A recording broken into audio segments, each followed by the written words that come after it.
Excelente día está para todos los presentes. Muy buen día, venerables seres. Sean bien llegados a esta sala de conferencias para un encuentro con las sacras enseñanzas de los maestres Hakelion Zeus Induceus y Samael Joás Bator Weor.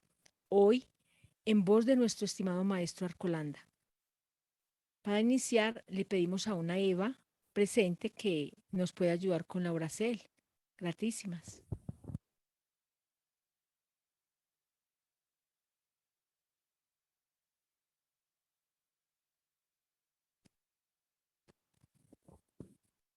Bueno, entonces haremos la oracel. Sí, haremos la oracel y para ello nos ubicamos frente al oriente y vamos a ubicar nuestras manos en actitud de peticel. Sacratísimo Padre, Señor bondadoso, gratísimas, Señor, por este día que nos has ofrendado con tantas oportunidades de ser mejores. Gratísimas, Padre bueno,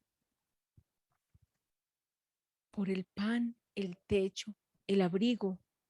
Gratísimas, Señor, por estas sacras sabidurías que nos envías a través del venerable Maestro Arcolanda, de su garganta, de su energía, de su sabiduría.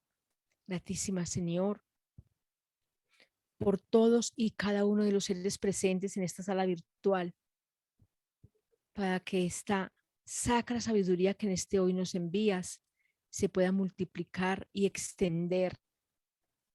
Ayúdanos, Padre bendito, a que podamos practicarla, hacer la vida, sangre y carne en cada uno de nosotros. Gratísimas, Padre, por esta sala virtual, por su directora, la venerable maestra Barribalcer. Pedimos por su salud, su abundancia, su prosperidad. De igual forma, pedimos, Señor, por el bienestar, la abundancia, la prosperidad del venerable maestro Arcolanda y para todos y cada uno de los presentes, para sus familias. Todo esto y mucho más lo dejamos en el simbre de Jehová, Kelium y Aom, Aom, Om sea. Adelante, venerable maestro Arcolanda.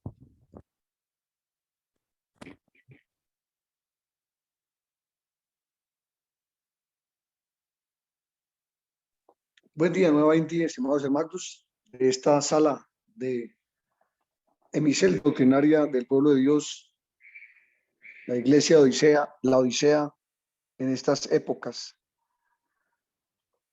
la sala virtual, tu sacra sexualidad. Sí, ser joven realmente es un reto a la paciencia. La palabra joven nos invita a reflexionar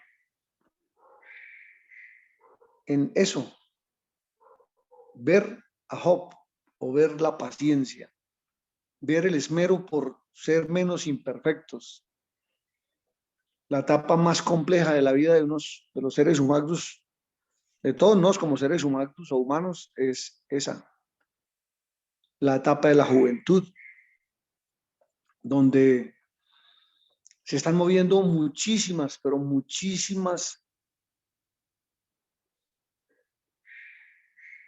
acciones y axeles que rigen o regirán nuestra vida en el futuro.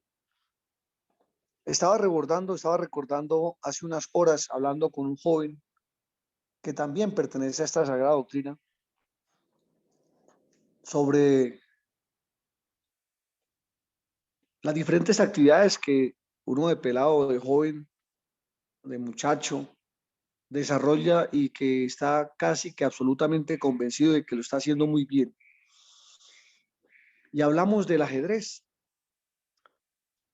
el gran riesgo de desgraciarse por jugar un juego que uno llamaba en su ignorancia y quizás en su sabiduría equivocada el juego ciencia.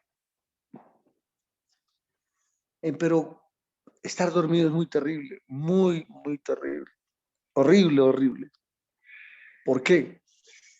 Porque cuando no se estudia lo que se hace, pues no conoce uno las consecuencias que puede producir esto. Dormidos estuvimos muchos años, muchos heliocrones, hasta que el maestro Kelly Luceus, un día de amor, de los que él siempre nos ofrendó, nos enseñó el gran peligro de jugar con este mandala llamado el ajedrez. Realmente el juego de ajedrez es conocido como un juego de estrategia de guerra. Empero, como el fútbol y otros juegos, los seres humanos no sabemos o no sabíamos de dónde se originó realmente, cuál es el contexto que brinda a nuestra vida o a nuestra muerte y para dónde nos lleva. La inquietud, la curiosidad, las emociones que embarga el juego nos van desviando del verdadero objetivo por la cual se entra a jugar. El maestro explicaba que el juego de ajedrez nació en el plano causal, o sea, en la quinta dimensión. Y es un mandala hecho por los dioses, en los cuales se les dio la oportunidad a los demonios y a las almas que avanzáramos en el camino espiritual, empero haciendo la voluntad de Dios, no contradiciéndola. El maestro explicó, el maestro Kelly Luceus explicó que esos 64 cuadros o encuadres que tiene el tablero del ajedrez es precisamente la rueda del samsara. Es en el árbol sepirótico, es Malkud, el 10º. En el esoterismo alquímico es Egipto, la esclavitud, la dependencia, la ensoñación, el sueño, la conciencia, el mal manejo de la energía que libera y que cuando se maneja mal, pues esclaviza la energía sexual. Esos 64 cuadros son samsara, son el 10, 6 más 4 da 10. Y aunque 10 es el número de Dios, es también la recurrencia cuando el ser humano ha perdido a Dios. Es repetir los mismos errores, como lo dice el cantar. Siempre caigo en los mismos errores. Eso dice un cantar mexicano. Esa es la ley de recurrencia. Ese mismo que dice, tropecé de nuevo y con la misma piedra, ese mismo es samsara, la recurrencia, los ciclos, repetición. ¿Cuántos ejércitos o cuántos miembros forman parte de las fichas oscuras que son el ejército de los demonios?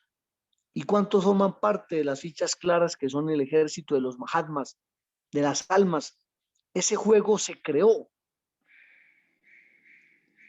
y en el Olimpo se trajo, en la India se trajo, en el Tíbet se trajo, se trajeron los mandalas que significan las cabezas del hombre, el hamen del hombre, la conciencia del hombre, para ayudarnos, pero nosotros considerábamos que éramos dioses y podíamos jugar y desjugar. Y resulta que en vez de jugar, era fugando, o sea, sacando de nosotros la fuerza interior. 16 fichas corresponden a los oscuros o a las oscuras y 16 fichas a las claras. Sabemos qué significa el 16, que significa los caídos, o sea, la torre fulminada, los ángeles caídos. Y los ángeles caídos nos debatimos, explicaba el maestro, entre los demonios y las almas. Si ganan las almas, si le ganan las almas al demonio, significa que los dones, las virtudes, los méritos vencieron nuestras debilidades y las convirtieron, porque el objetivo de las almas es cumplir la ley de Dios. La venganza de Dios es el perdón. Como dijo el maestro Samael hace unos días, como arcángel Miguel, que es la labor de los dioses es vencer al enemigo, a no destruirlo, no matarlo, no acabarlo, es vencerlo, es iluminarlo, permitirle ver el ser. Eso significa vencer, licenciarnos, ver a Dios en medio de tantos errores que quizás estemos cometiendo. Ver a Dios, encontrarnos con Él, es ver, oír, sentir, olfatear, captar la conciencia. Hemos oído mucho hablar de la voz de la conciencia, pero poco se nos había dicho y nos habíamos estudiado el oír de la conciencia, el olor de la conciencia, el sabor de la conciencia, el sentir y el tacto de la conciencia. Ese juego de ajedrez, explicó el maestro, esas 16 fichas incitan al hombre a la caída porque juega con candela. Se cree Dios para empezar a manejar los mandalas y resulta que los convertimos en maldalas. Mal, del mal, dala, cabeza, mal, cabeza maligna. O sea, mente corrupta, mente corrompida. Y claro, uno cree que no, al contrario, es el juego ciencia, la estrategia, pero el maestro duró más de 3 días explicándonos los eventos que se presentan en los que se atreven a invocar las fuerzas del demonio y del alma y meterse a una guerra en el cual el uno no sabe para quién está trabajando ni el otro, porque están dormidos los dos competidores.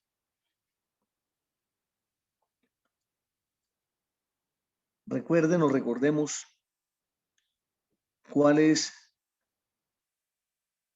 la última jugada que se genera en este maldala llamado ajedrez. Jaque mate.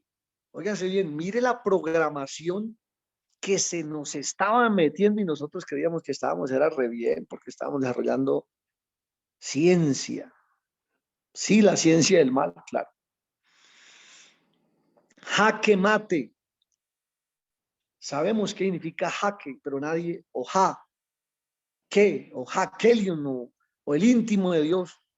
Pero a ninguno se nos ocurría por qué ese mantra se llamó así, por qué no le pusieron de otra forma. Similar a lo que pasa con el fútbol, donde ¿por qué se dice gol? ¿Por qué no se le llama de otra forma? Satán es muy astuto, muy astuto. ¿Y por qué se juega en un campo que es un chakra? Es un ovo concéntrico, donde en las graderías se organizan la gente, los ritualizantes espectadores, que son los mantralizantes, que se unen en el coro para invocar la fuerza del demonio regente del alcoholismo, Gol, el regente de las golosinas, de los golpes, de las goleadas, de los goleros o de los chulos, de los carroñeros, de los comedores de muerto, de los fermentos, del alcohol. Ese es el regente de la golotonería.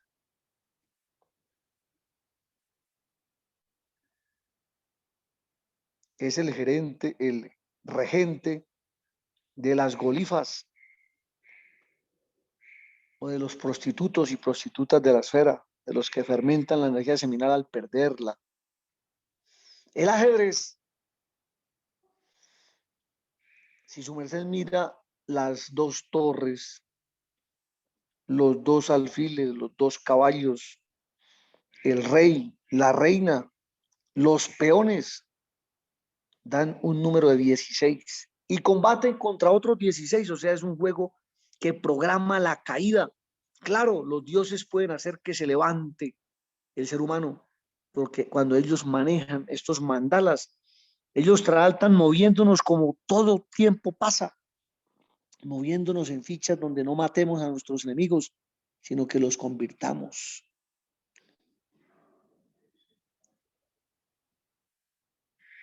Y esa conversión es por dentro y por fuera. ¿Cuántos avances puede hacer hasta el campo de uno? 16. O sea, vuelven a haber 16 cuadros libres para que avancemos hasta nuestro campo. Y esos 16 más 16 da 32, que es hasta el centro. 32 es la ley. O sea, a nosotros nos gusta jugar con la ley. A los demonios nos gusta burlarnos de la ley. Y por eso las consecuencias. Y nadie estudiaba la cábala, qué significaban las 16 fichas, qué significa gabalo o caballo, qué significa alfil, qué significa torre, vigía o atalaya, qué significa reina, madre divina o rey, padre interno Jehová, qué significan los peones, o sea, los discípulos, los siervos. Eso nosotros no lo veíamos así, lo veíamos era como un juego, un jueguito donde estratégicamente vamos a mentalizar las jugadas posibles que vaya a ser el contrincante para derrotarlo y hacerle el jaque mate, mate, mate. O sea, una exaltación a la guerra, una exaltación al asesinato, una programación de fornicación o de matar tantas semillas que mueren en esas acciones donde es un ejército que no quiere morir. Esos espermas están adentro con ganas de triunfar porque nacieron para triunfar como todos nosotros, pero nosotros los desgraciamos y los mandamos a que tienen que morir. Tienen que morir. Y las juzgadas de la luz o del día o las juzgadas de la noche o de la oscuridad están ahí mentalizándose. Y claro, esa estrategia debemos usarla hacia adentro, no jugar con el cuadro o con los cuadros o los encuadres, es jugar, prever. Si hago este movimiento de la vida, ¿qué puede pasar con mi emoción, con mis pensamientos o pensaciertos, con mis palabras, con mis acciones? ¿Qué puede pasar? Y mirar las posibles jugadas que se presenten, las posibles consecuencias que presentemos por estar burlándonos o quizás por querer hacer una jugada o avanzar en algo bueno. Ahí sí juega, la estrategia aplica para el beneficio y no para burlarnos de un mandala que convertimos nosotros en maldala, que es maldad de la cabeza o maldad del pensamiento. Si nosotros usamos esa estrategia para autoobservarnos, para vigilar nuestra vida y los pasos que vamos a dar en la torre, o sea, en la forma de manejar la inteligencia, en los gabalos o los caballos, o sea, la forma como manejamos el demonio, los defectos, a favor del bien y no a favor del mal, o sea, demonios o defectos redentos o redimidos y no irredentos y perdidos. Ese alfil, que significa el alfa, o sea, el principio, o sea, el chela, el maestro naciente, el Mahatma que renace. Ese es el alfil. Y los movimientos como él se mueve en diagonales, el caballo o el demonio, el gabalo, que es lo mismo, el gábalo, que se mueve en L, en solo 4 cuadros, porque el demonio está encuadrado y solo 4 cuadros en L podemos desplazar. Todo eso tiene un significante que los dioses hicieron con un objetivo de libertad, pero nosotros lo convertimos en una burla de juego y considerábamos que estábamos muy inteligentes porque ganábamos la partida o el juego de ajedrez. ¿Quién nos convenció de eso? ¿A qué hora lo aceptamos sin cuestionarlo? ¿Por qué caímos en esa desgracia y creíamos que era un inofensivo jueguito de inteligencia, de prever las posibles jugadas que el contrincante vaya a hacer y que de hecho pues tiene sus estrategias, pero ¿para quién estábamos trabajando o se está trabajando? Para al final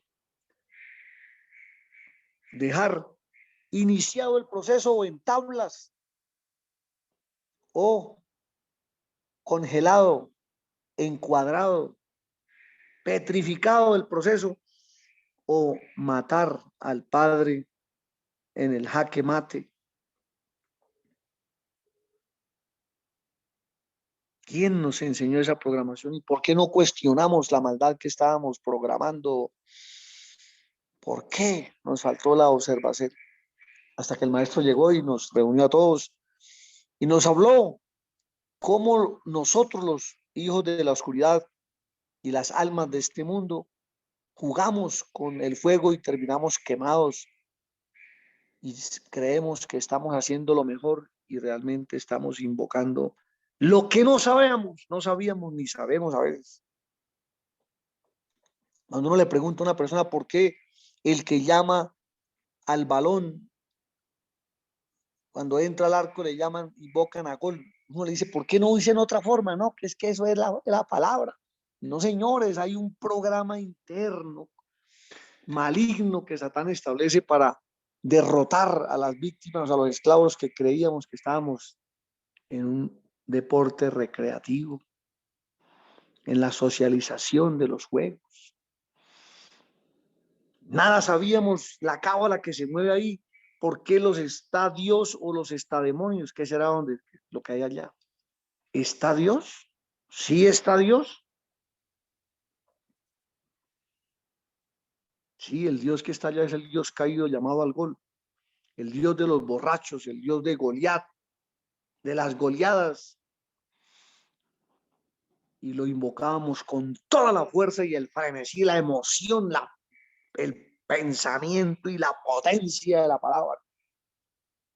¿Quién nos convenció de eso? ¿Cuándo cuestionamos? No, de eso no se cuestiona porque hay una afinidad con Satán a no cuestionarlo. Los jóvenes somos así o tendemos a ser así. No cuestionamos, por ejemplo, por qué existen en el campo de fútbol, que significa balompié, bola con el pie, pie con la bola. Acuérdate que significa pegarle a las bolas. Hasta la sociedad lo grita en forma vulgar. Le dieron un patadón en las bolas. Saben que es un ataque a la fe del sembradío que es a la esfera. Y esa área, ese campo tiene un arco que es el arca. ¿Y quién lo cuida? El arquero. ¿Y cómo se le llama al arquero? Se le llama el guardapalos o el guardafalos. Y los más acercados a entender le llaman el cancerbero. Óigase bien, cancerbero, o sea, el diablo, el portero del abismo, el portero del arca, para que él es el que se opone con ese símero uno, se opone representando al Padre para que no se vaya al abismo esa semilla, esa bala o ese balón, ese huevo, ese esperma, no entra al fondo de la red, o sea, no entra al fondo de la roja, de las pasiones, de las maldades. ¿Cuándo cuestionamos eso? Y ese mismo tiene un campo. Ahí hay un área que llaman el área chica y otro que llama el área de candela. Que todo error que se cometa ahí se decreta pena máxima. Oiga, su merced, ¿saben qué significa la pena máxima? ¿O cuál es la máxima pena?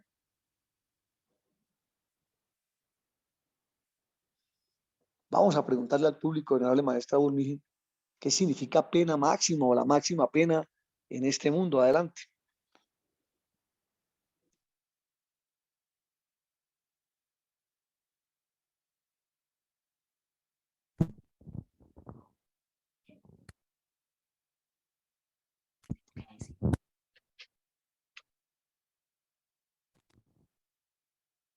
Hola, hola, ¿se puede hablar? Bueno, Hola, hola. ¿sí? Ah, ¿Me no, oyen? ¿qué tal? Habla Adrián, perdón que interfiera, pero eh, no sé si me dieron lugar o no, no, estaba esperando eso, estaba escuchando atentamente. Ah, perfecto, perfecto. Venerable maestro Alcolanda, el honorable Adrián es un ser que hemos conocido, es un científico del Perú.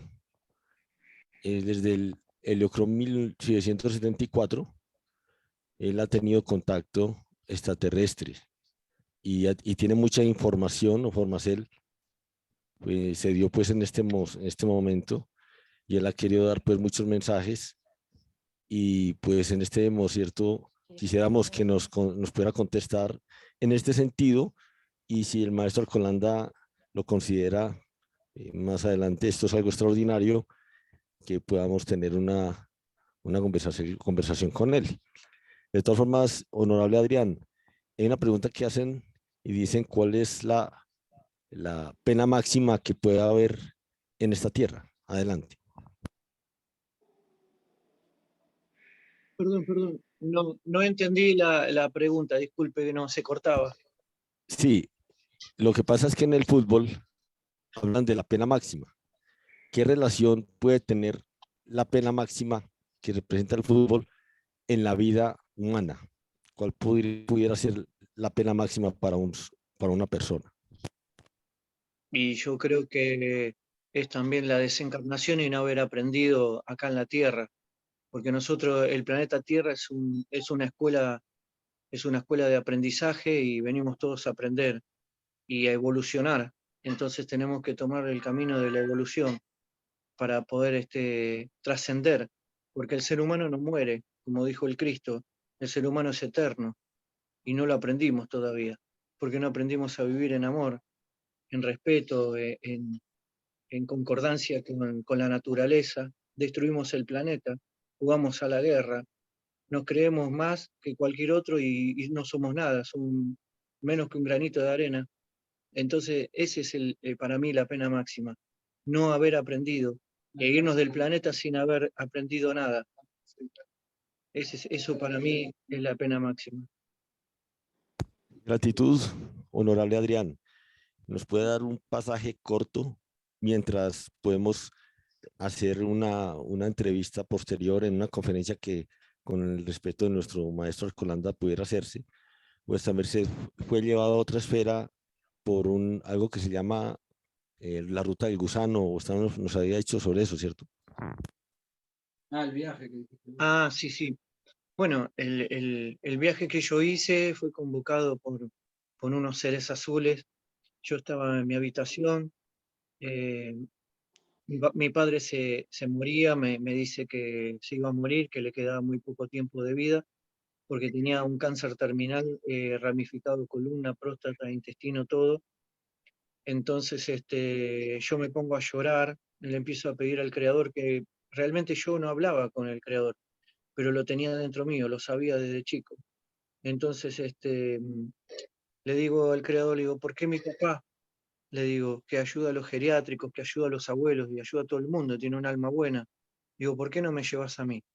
Y cuando digo eso, aparece una esfera blanca, muy intensa, con un contorno todo azulado. Miro hacia el costado de mi habitación y había un triángulo que se perdía en el infinito, lleno de seres con un sayal tipo transparente, traslúcidos.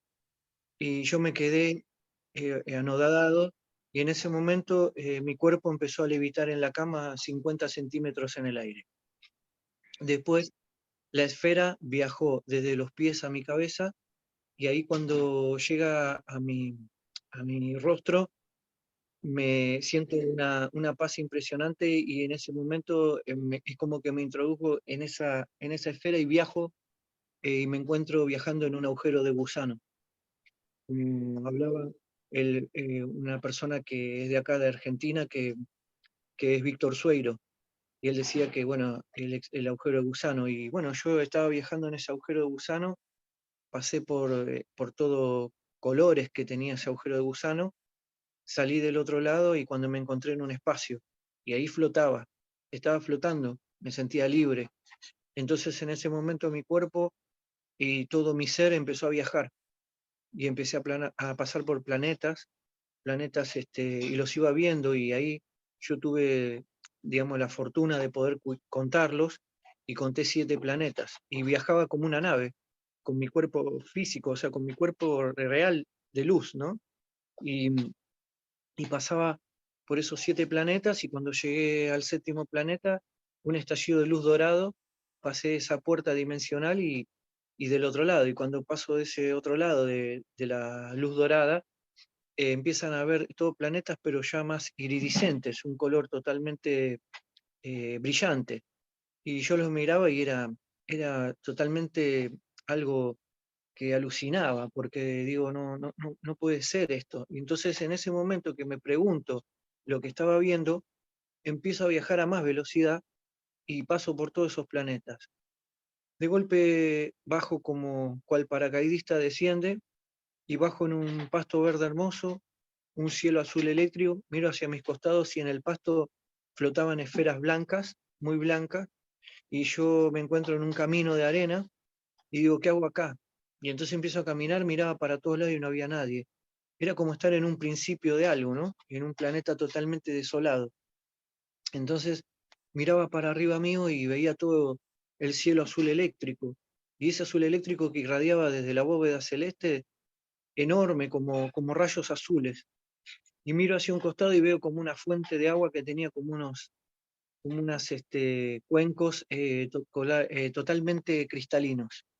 Y yo lo veía de lejos, a muchos kilómetros, y porque era muy grande esa fuente. Y de golpe yo entro a caminar y cuando entro a caminar, un hombre alto, grandote y robusto, con un sayal totalmente crema, eh, crudo sería, con bien, digamos, cocido como en la época antigua, y él viene caminando atrás mío y me agarra de la mano y levitamos juntos. Y en eso que estábamos levitando, estábamos caminando por ese camino de arena, ya no caminábamos, levitábamos. Llego a un lugar donde él me dice, ¿ves eso? Tenés que hacerlo para la vida. Y era esa fuente de agua que yo estaba viendo a lo lejos. Este ser, lo voy a contar, era un hombre hermoso, un ser maravilloso, ojos totalmente marrones, pero el pelo marrón, pero un ser que irradiaba una bondad impresionante, y un amor incondicional, ¿no? Entonces, en ese momento él me dice, tenés que hacerlo para la vida, y me señala esa fuente, y me quedó grabado, es para la vida, es para la vida. Entonces, en ese momento, rápidamente vuelvo hacia mi habitación, y me despierto y no entendía nada. Y digo, me dijo que es para la vida, es para la vida, y mi papá se está por morir. Entonces me levanto, agarro un papel y un lápiz y empiezo a dibujar la fuente. Y bueno, y ahí es el viaje, ¿no? Y la experiencia esta de viajar hacia ese lugar, y bueno, dibujé esa fuente. Después me pasó que bueno, voy a buscar a mi papá, yo estaba en mi casa y el viaje fue a las 3 de la mañana aproximadamente, y yo estaba acá en el planeta Tierra a las 7:30. O sea que habían pasado muchas horas de acá del planeta Tierra, pero el viaje fue el tiempo que les conté, ¿no? Unos minutos. Cuando, cuando vuelvo, me encuentro bueno, digo, ¿qué hago? Ahora tengo que avisarle a mi papá. Entonces estaba esperando que más o menos amaneciera para poder avisar. Entonces voy a buscar a mi papá. Nosotros tenemos una casa de 2 pisos, entonces él estaba en planta baja. Lo voy a buscar, mi papá estaba totalmente como torcido de la columna porque obviamente el cáncer lo estaba comiendo por dentro. Y entonces le digo, pa, le digo, te tengo que contar algo. Y me dice, yo te tengo que contar algo, me dice mi papá. Y yo le digo, ¿pero qué me tenés que contar? Me dice, ayúdame a subir la escalera que te cuento. Bueno, lo ayudo a subir la escalera, subimos a mi departamento, nos sentamos en la mesa y cuando le cuento, él empieza a llorar, yo lloraba y llorábamos los dos. Entonces,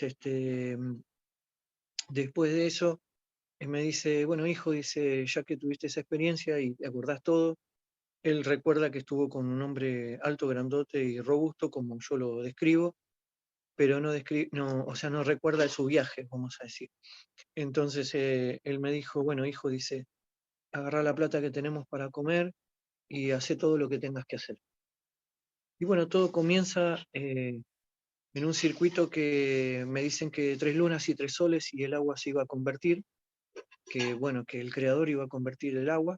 Yo tenía una plena convicción de eso. No me parecía un sueño, me parecía que era muy real y por cierto es real. Y yo digo, ¿cómo puede ser que sea un sueño si yo estuve en ese lugar? Porque era totalmente palpable, ¿no? Era como si fuera que en vez de estar en espíritu estaba así físicamente. Bueno, entonces ahí decido hacer la fuente, ahí me encuentro con mi hermano Alejandro y le digo, Ale, ayúdame, vamos a comprar todo esto, le cuento la experiencia. Bueno, mi hermano dice, sí, sí, vamos a hacerlo. Él también es de mucha fe, mucha convicción y también se conecta con el Creador. Así que bueno, él agarra una foto que le habían prestado para hacer una fotocopia de Jesús, así pintado con lápiz, y bueno, él le quería hacer una fotocopia para devolverle a esta persona el cuadro, digamos, la fotocopia, que estaba con el lápiz, el dibujo, mejor dicho. Entonces, bueno, me dice, bueno, dale, vamos, yo voy a pasar por la fotocopiadora y después de ahí seguimos de largo. Entonces, cuando íbamos caminando con mi hermano hacia el lado de la fotocopiadora, de golpe nos asustamos porque nos pasó una paloma así de pronto, encima nuestro, y no entendíamos nada. Casi nos choca de la, digamos, de la altura, ¿no? Y miramos para atrás y vemos que bueno, que su vuelo era totalmente rasante, muy bajo. Y no le dimos mucha importancia, dijimos una paloma que está totalmente, pues la vimos así como de refilón porque seguíamos caminando.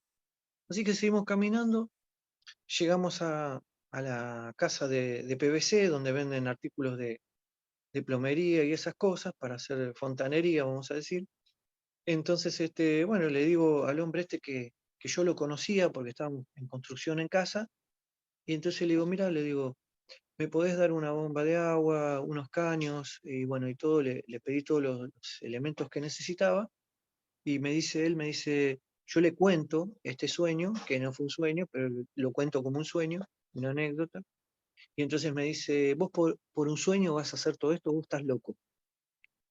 Entonces yo me quedo, mi hermano estaba presente conmigo y nos miramos nosotros y decimos, esto es muy raro lo que te dijo. Bueno, y seguimos caminando con mi hermano, veníamos charlando, y nos vamos a otro lugar a 15 cuadras de ahí, que un poquito menos, perdón, 5 cuadras, caminamos y fuimos a la casa de electricidad.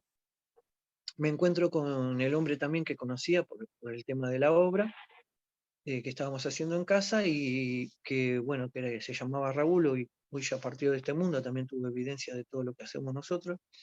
Y le digo, Raúl, le digo, mira, me pasó un sueño así, así. Todos sabían en el barrio que mi padre estaba sufriendo de cáncer terminal, lo sabían todos. O sea, el último de saberlo era yo. Esa fue la realidad. Entonces los demás lo sabían todos. Entonces le cuento y dice, bueno, dice, pero no te gastes la plata porque tu papá está muy enfermo y vos por un sueño vas a hacer todo esto, vos estás loco. Ahora fíjense que en los dos lugares, a una distancia determinada, están diciendo exactamente la misma palabra, ¿no? La misma frase. Entonces yo salgo de ahí, me miro con mi hermano y mi hermano me dice, sí, ya entendí, dice. Es una fuerza negativa que no quiere que lo hagamos, pero nosotros vamos a vencerlo. Y sí, sí, claro. Entonces, bueno, medio como que estábamos un poco desmoralizados porque pensamos que, como que esa parte ya quería oscurecer toda la luz que estaban entregando los hermanos superiores. Entonces llegamos a casa y de golpe vemos que había una multitud de personas y estaban mirando hacia el techo de casa. Digo, ¿qué pasa? ¿Qué pasa? Entonces, no, miren, miren. Entonces miramos nosotros para arriba con mi hermano y la paloma que nos había pasado por arriba de la cabeza nuestra estaba en el techo de casa y era una paloma muy blanca, iridiscente, muy blanca, que irradiaba una luz impresionante. Y no entendíamos nada y todos los vecinos frenaban los coches, miraban, no, increíble, pues todos estábamos mirando para arriba y la gente pensaba que era un ovni o algo extraño, y sin embargo era una paloma enorme que estaba postrada arriba de la casa, del techo de la casa. Así que bueno, en ese momento la gente lo estaba mirando. En esa época, estamos hablando del año 2001, 2002, la gente no estaba con el celular en la mano, ni andaba mucho con el celular. Había gente con celular, pero no estaba tanto ahora el auge del celular, ¿no? Entonces la gente, aparte, muchos nos habían contado, los vecinos, que por mirar la paloma no se querían perder semejante espectáculo. Entonces todos estaban mirando la paloma y de golpe la paloma los mira, nos mira hacia abajo, fue impresionante esto, y toma vuelo. Y toma vuelo de una manera que se perdió en el cielo, como que una manera que se desvaneció en el cielo, a una velocidad muy, muy grande también viajó. Y de golpe, bueno, ahí nos dimos cuenta que, bueno, lo primero que dijimos es la paloma de la paz, nos está marcando algo está marcando, que es justamente lo que está pasando con papá. Entonces volvimos con mi hermano, resumo, ¿no? Hicimos la fuente y bueno, y ahí empieza todo lo que es el milagro de mi papá, porque así lo llamo, ¿no? El milagro de mi papá. Decían 3 lunas, 3 soles y el agua se iba a convertir. Y cuando nosotros subimos al tercer piso de casa, nos encontramos que el agua se había convertido. Era un agua color plateada, un agua totalmente insípida, inodora, porque en el momento que estábamos ahí convocados, toda la familia, para ver el agua, en un momento mi papá, que estaba mal, dijo, no, dice, como yo hago refrigeración y tenía pinturas y demás en el taller, en el laboratorio este que ahora después le pusimos, me dice, vos le tiraste pintura aluminio, y yo me pongo a llorar. Y yo, no, papá, te juro que no sé por qué no me crees. Entonces yo, como él no creía, dije, bueno, yo tengo que hacer algo. Entonces agarré, puse el dedo adentro del agua y me la tomé.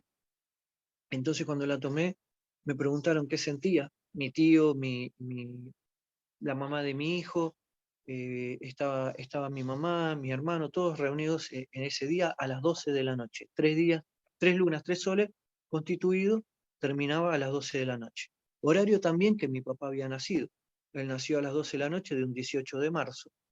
Así que bueno, resulta que pasó que en ese momento eh, yo pongo el dedo, digamos, en el agua, mi papá en ese momento toma coraje y dice, bueno, dice, váyanse todos a dormir, y él agarra y pone su mano adentro del agua. Él es zurdo, así que pone su mano zurda, izquierda, adentro del agua y dice, yo no tengo nada que perder, dice. Entonces nos mira a nosotros y nos manda a todos a dormir, porque aparte teníamos una abuela de avanzada edad que tenía que descansar.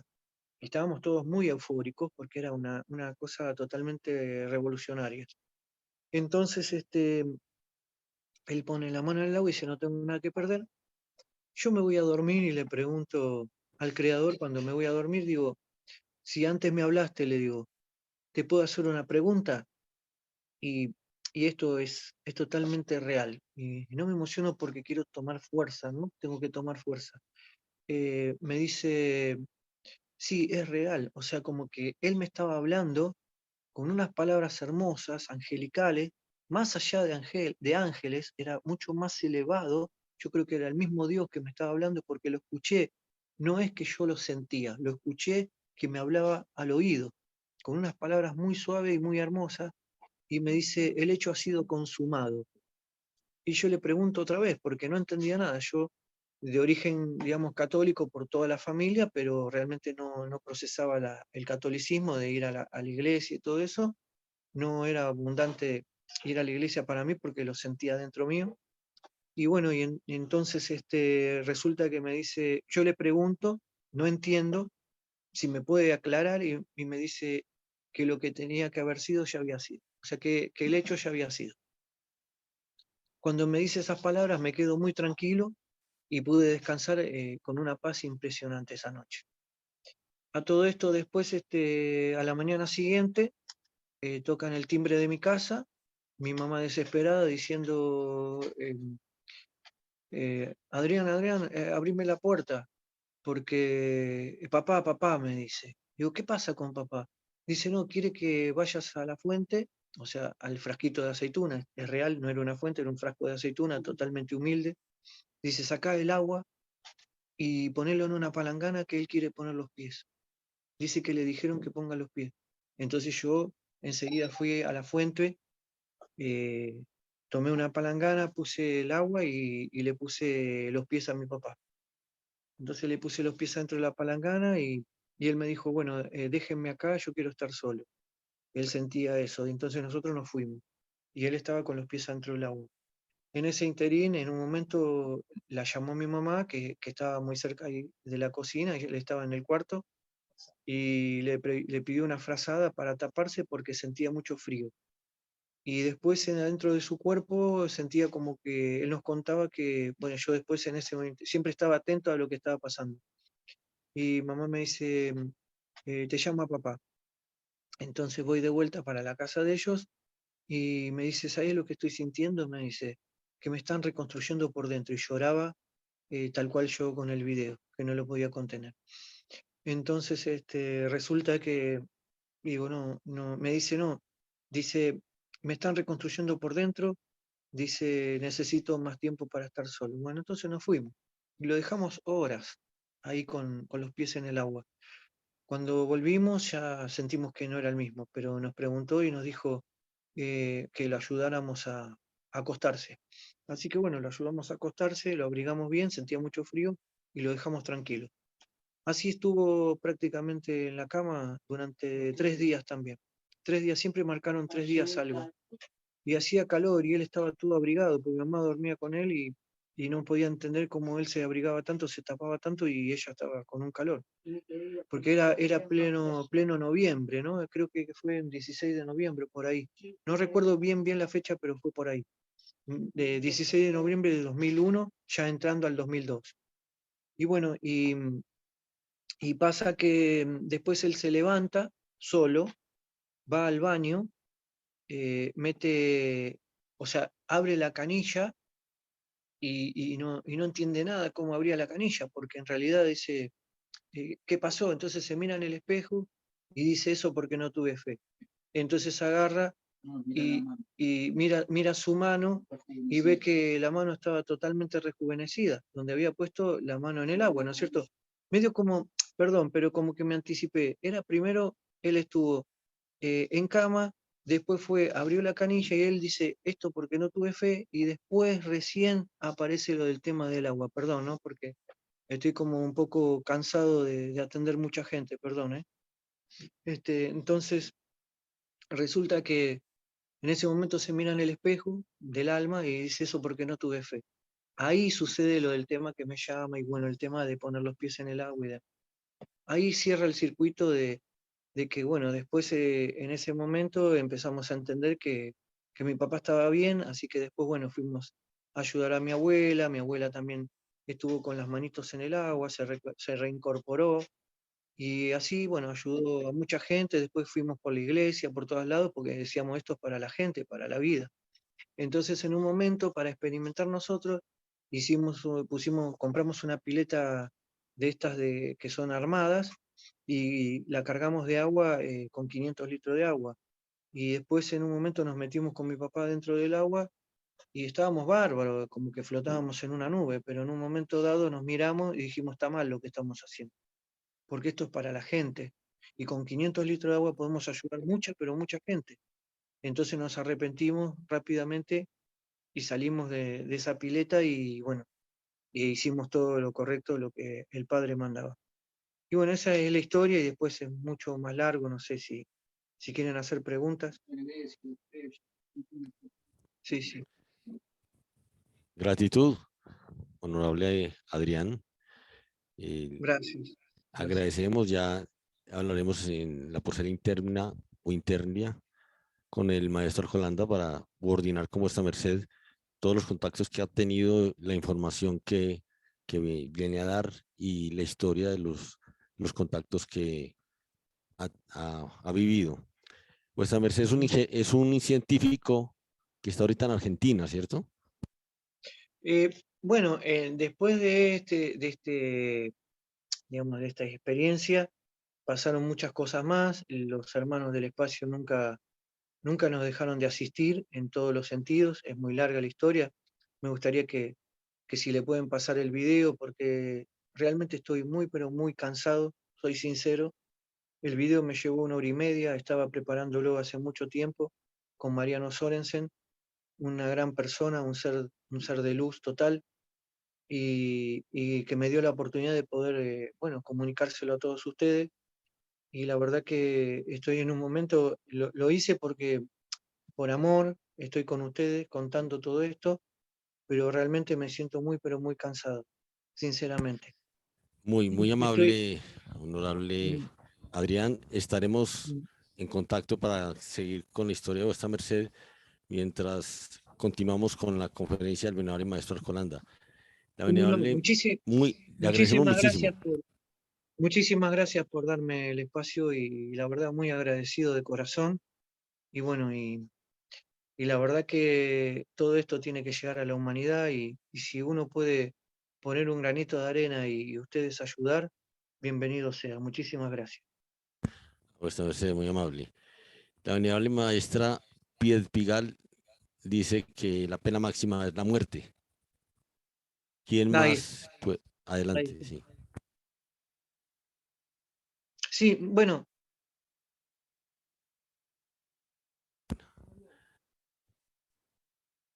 ¿Quién de los presentes tiene un porte acerca de lo que considera la pena máxima?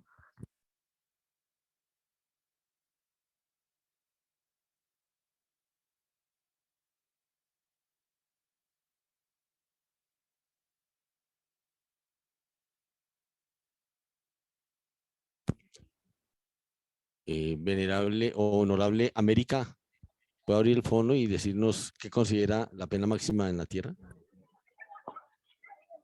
El día maestro, la muerte. Gratitud. Honorable Darío, ¿puede abrir el fono? No estemos cierto.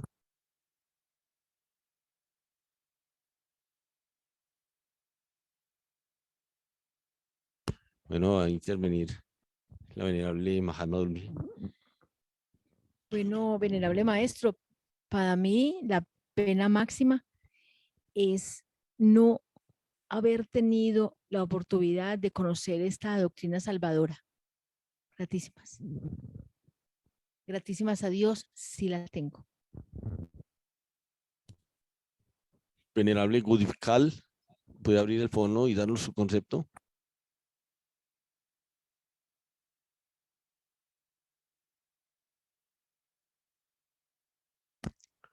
O honorable Guarapia.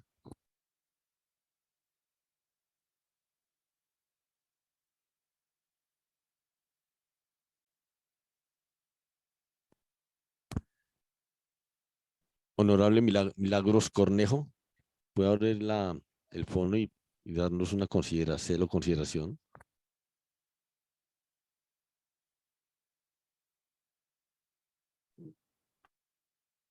Venerable Cerubijato, ¿nos puede ayudar con esta contesta, mi amable?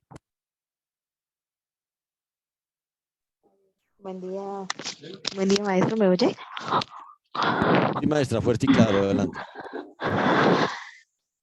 Pues según lo que entiendo de la pena máxima es la cuando se expulsa a la persona del campo y pero es porque le ha golpeado en una parte pues afectada, pues en una parte delicada o por como pues ahí tienen unas reglas, entonces si es una parte pues en donde está afectando su vulnerabilidad o su vida, pues entonces ya ahí en ese momento ya se convierte en una pena máxima. Y pues se supone que ya no pueden ingresar más jugadores, sino quedan con menos jugadores y pues ya tienen que jugar con ellos. Entonces pues en la vida creo que corresponde a cuando se agrede contra la vida de otra persona. Pero pues eso depende, porque como también el juego es malo, no sé en qué hace referencia totalmente pues la pena máxima. Hasta ahí es mi por ser. Gratitud. Venerable ser Alpidiaj, ¿qué nos puede decir lo que puede significar en la vida y lo que puede significar en el fútbol lo que es la pena máxima? Adelante. Sí, señor, la pena máxima como su nombre lo dice, una pena, un castigo que se le aplica al equipo contrario cuando comete una falta sobre el arco del, donde se mete el gol, se me olvidó, sobre el arco de la malla. Entonces ahí si comete esa falta, ahí lo penalizan y tiene que cobrar un solo jugador, es él con el arquero. Entonces la probabilidad de que meta el balón es más alta que si está en el juego. Entonces por eso es una pena, porque lo castigan por cometer una falta dentro de esa zona. Gratitud, gratitud por su porte. Honorable Adolfo Vélez, ¿qué nos puede decir?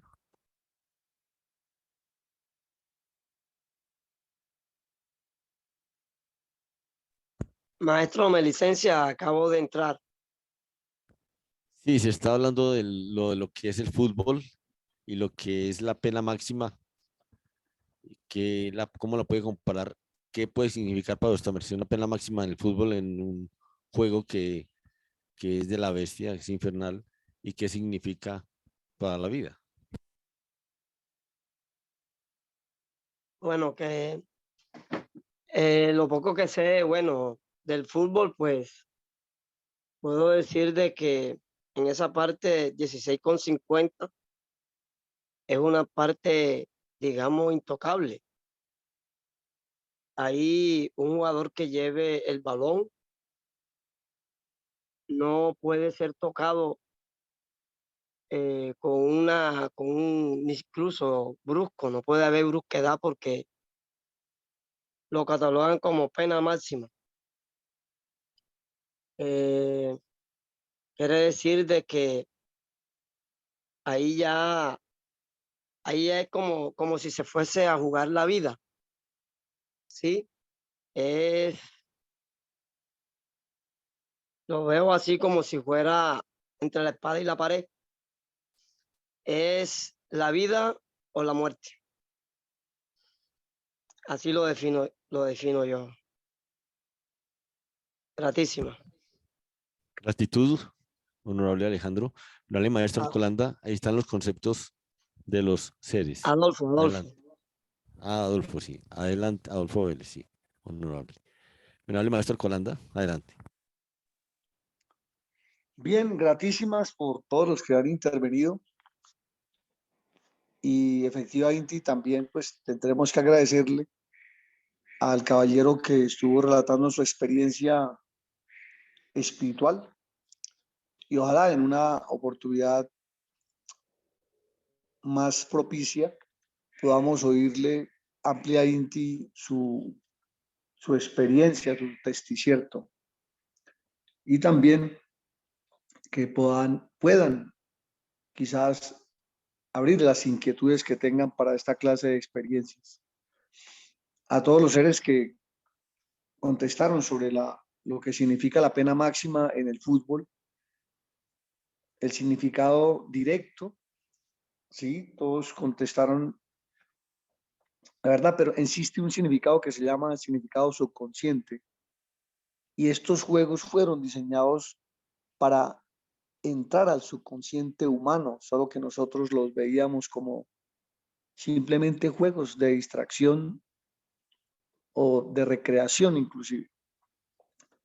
Este tipo de penalidad en el fútbol la decretan unos jueces que muy interesantemente van vestidos de color negro. Óigase bien, no aparecen jueces de túnica blanca. Son 3 jueces que tienen un color negro en su vestidura o en su túnica y que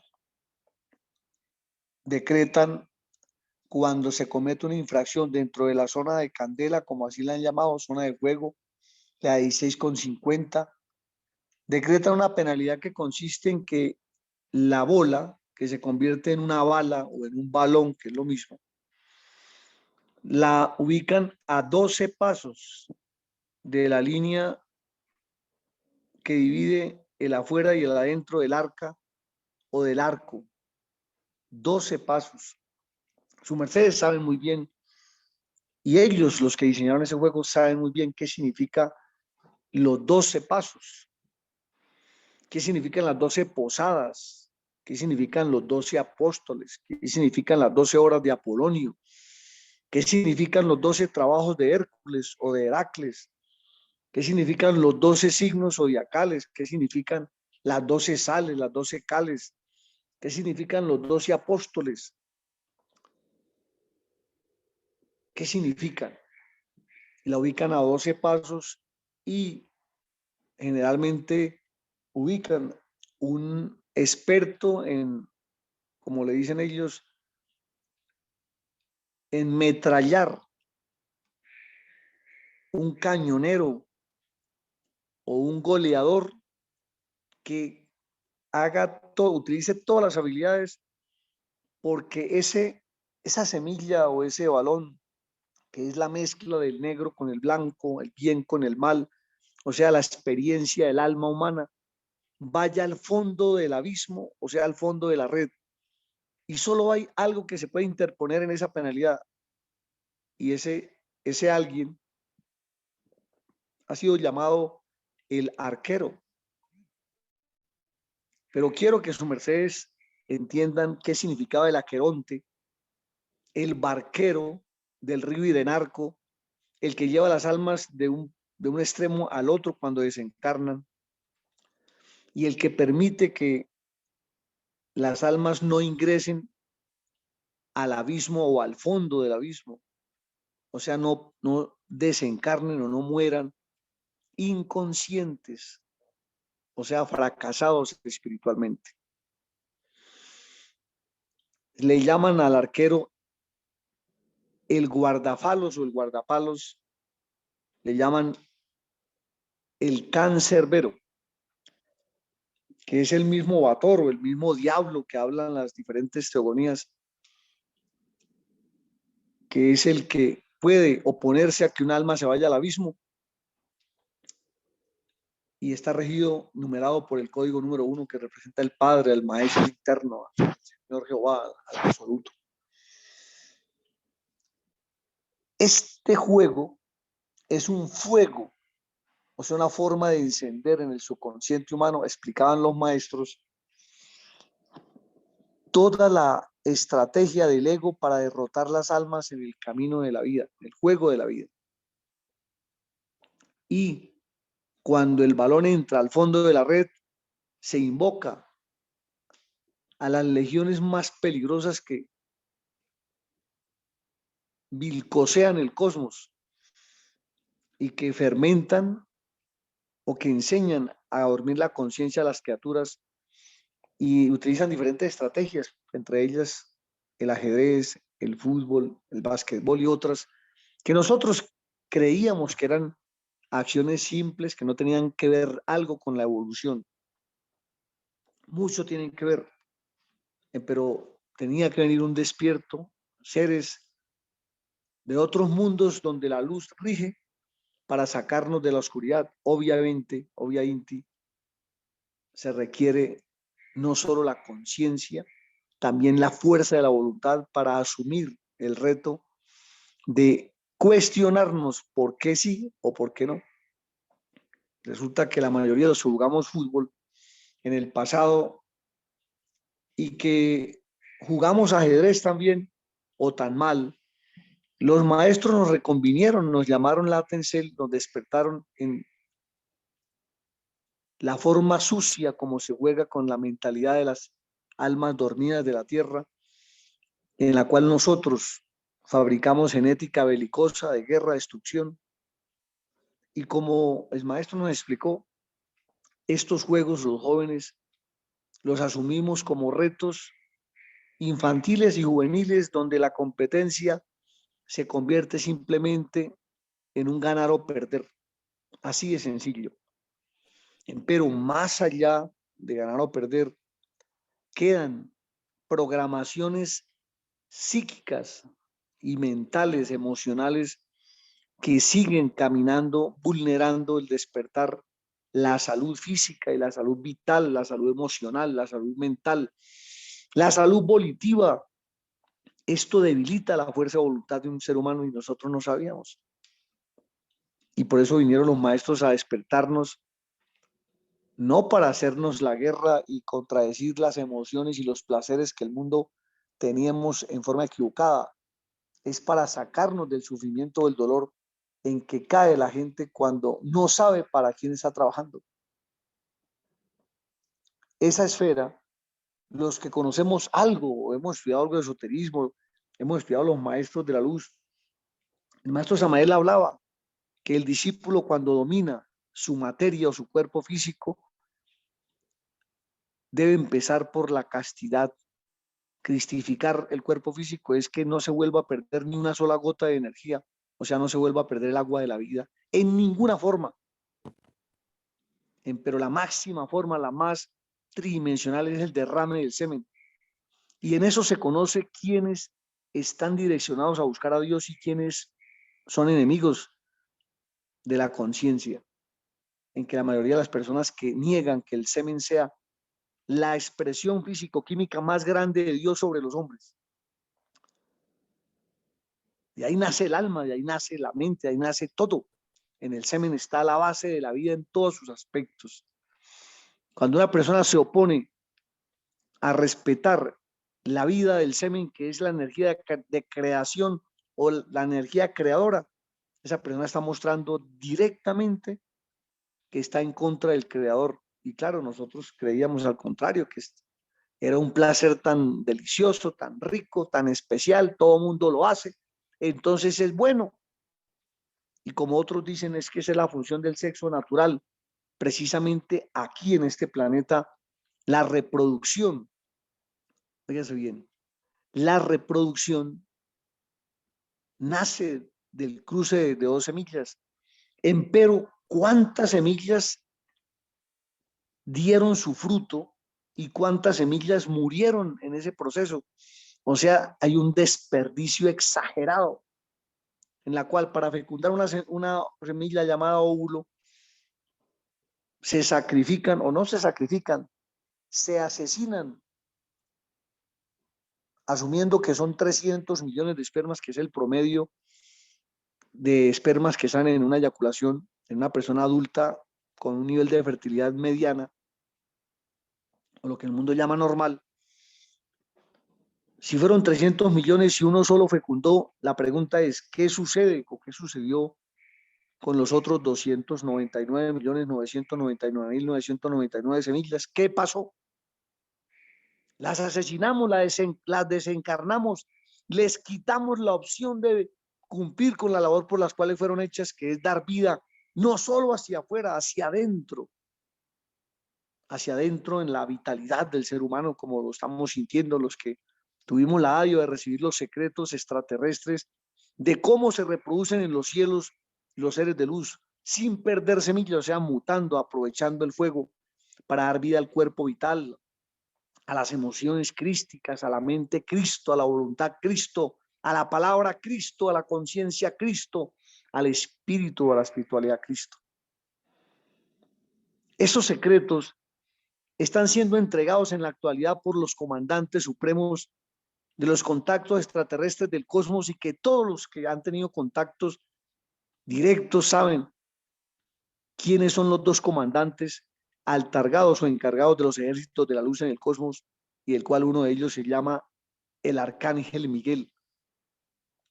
Y el otro es el Señor de la fe y la luz, que fue el mismo Atlas, y al cual Satán le enseñó a sentirle miedo a la humanidad, porque la luz de Dios que bajó al abismo a ayudar a que Satán no siguiera haciendo tanto daño. Satán lo ha ubicado en un lugar de ser el perverso. Lucifer es la escalera para subir y la escalera para bajar, es el lucero de la mañana, puesto aquí en esta oscuridad, en esta área del cosmos, que son las últimas vértebras de la creación, con presencia de soles que iluminen esferas y las hagan girar en torno a ellas, o sea, rotar en torno a ellas, para vida, no para destrucción. Ellos son los dos comandantes supremos, y ahí para allá o para abajo existen otros subalternos de gran respeto que oyen y ordenan por las órdenes que dieron el arcángel Miguel y la energía de Azazel, que es el lucero de la mañana, que es el desdoblacierto del Cristo como el amor, Venus. Entonces, todos estos, este juego de la pena máxima es para meter el balón al fondo de la red y que toda la gente con frenesí invoque la presencia del regente oscuro de los fermentos y del alcohol, de las borracheras. Sin embargo, en el juego eso era una historia. Es una historia, los pelados crean, uno cuando está joven cree que eso es un simple juego y no tiene nada que ver. Me hizo acordar esto para terminar esta reunión. Me tengo que aislar, me voy a retirar porque tengo un paciente que me está esperando. Pero quiero terminar diciéndoles esto, que también va a ilustrar algunos de los errores que se cometen en la juventud. ¿Cuál es? Existen juegos de la logia negra que la gente ni siquiera sabe y les parecen jueguitos infantiles que no tienen nada que ver o no repercuten en nada. Pero ahorita existe una tabla que es parecido al ajedrez, parecido al parqués, al dominó y a otros, que se llama la tabla Ouija. La tabla Ouija es un portal para que los defectos, óigase bien, los demonios o los ángeles caídos entren en intercomunicación espírita o espiritista, hipnótica y adormecida con las personas o los muchachos que no saben con qué candela están jugando. Y empiezan a conectarse con energías oscuras y a mostrar poderes parasensoriales oscuros que a ellos les emociona porque se están viendo cosas extraordinarias, aunque se esté violando la ley de Dios. Tuve que atender una niña que a los 15 años, su mamá, desesperada por la conducta extraña que empezó a comportar o a mostrar esa niña o esa señorita, su ropa toda era negra. Hay una tendencia cuando las personas están siendo tomadas por fuerzas oscuras es a vestir de negro. Como lo que pasó ahorita el 31 de octubre, al cual Satán le puso el día de los brujos o de las brujas, donde el color negro exalta la presencia, vestimenta o vestidura de las personas, y en el peor de los casos dicen que es el color más elegante. Óigase bien cómo Satán convence a la gente de eso, que el color que sale con todo, que el color que hace ver delgadas a las damas y a los varones, los hace ver esbeltos, el color elegante para las fiestas importantes, para las actividades de mayor honra y honor, para las graduaciones y demás, es el color elegante. ¿Quién sembró ese mensaje en el subconsciente? Sabemos que el negro es la ausencia de la luz y que son todos los colores en la oscuridad. Ese es el negro.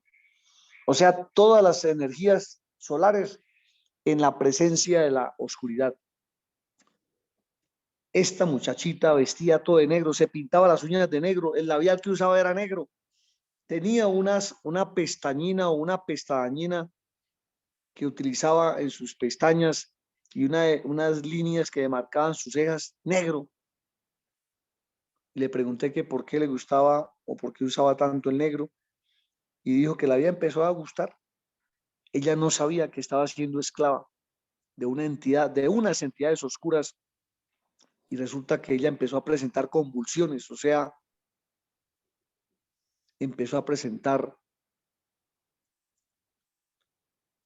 el paroxismo de la presencia de energías oscuras que penetran en la médula espinal, desplazando la verdadera identidad de esa criatura o la personalidad que le corresponde, y son otros los que empiezan a gobernarla. Y ella me confesó que ella tenía 3 novios que la visitaban de noche y me describió cómo eran los tipos. Y los tipos se presentaban como ángeles que la incitaban, la seducían y la llevaban al procusto, o sea, al lecho de la sexualidad inferior, y la hacían presentar orgasmos a por mayor, que hicieron cambiar la conducta de esta muchacha y la empezaron a enfermar. En un momento dado, la mamá decía que ella convulsionaba y que vibraba en su cuerpo y hablaban unas voces horribles. ¿Por qué nació esto? Cuando empezamos a preguntarle, nació en un jueguito que hicieron en el colegio con una aguja, con un hilo, una aguja y un mapa que les enseñaron a hacer que se llama la tabla Ouija, o unas figuras que hicieron para contactarse con el mundo de los espíritus. Y cuando vieron que el botón o la ficha estaba moviendo sola, sin que nadie la estuviera tocando, para ellos se convirtió como en una forma de contestación de que otros poderes estaban entrando en ellos para expresarle o manifestarle. Y la ficha se corría, decían los pelados, decía la muchacha que los pelados que jugaban con ella hacían preguntas y la ficha se corría en la letra, porque había un grupo de letras del abecedario y unos números. Y la ficha se corría letra por letra, iban armando palabras y estas palabras armaban frases, eran las contestas que del ultra, infernal o inferior estaban diseñando los demonios que los habían poseído y los estaban manipulando emocional, mental y en todos los niveles. Esta pelada entró en epilepsia y aunque droga le estaban dando, no servía para nada, porque esta niña era un medium activo de entidades demoníacas de la cuarta y la quinta dimensión. Hacia abajo, no hacia arriba.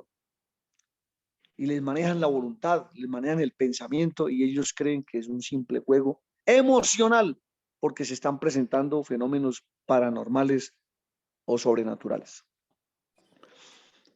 Esto queríamos decir, y me disculpan que haga un corte, me debo marchar, pero quizás en el próximo jueves, Dios mediante, podamos seguir con esta doctrina, esta filosofía de enseñanzas a los solteros y aún a los casados que tienen hijos solteros o personas solteras a quien ayudar. Benditos sean por haber estado en este lugar, en esta sala, y que tengan un feliz despertar. Paz y luz, paz inverencial. Gratitud, venerable maestro Arcolanda. Agradecemos a todos la asistencia. Le deseamos un feliz reposo y pedimos a uno de los seres de la sala que nos ayude con la oración final. Son tan amables.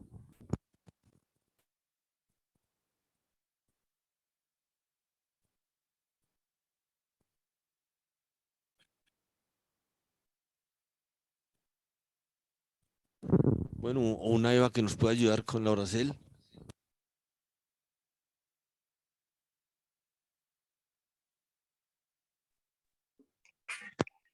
Maestro.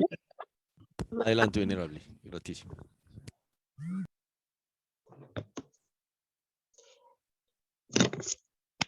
Maestro, yo he levantado la mano, ¿puedo hacerlo? Adelante, venerable maestra, adelante. Claro que sí. Gratitud. Padre Jehová, Padre Kelly, Padre Samael, te damos gratísimas por habernos licenciado tener un conocimiento más.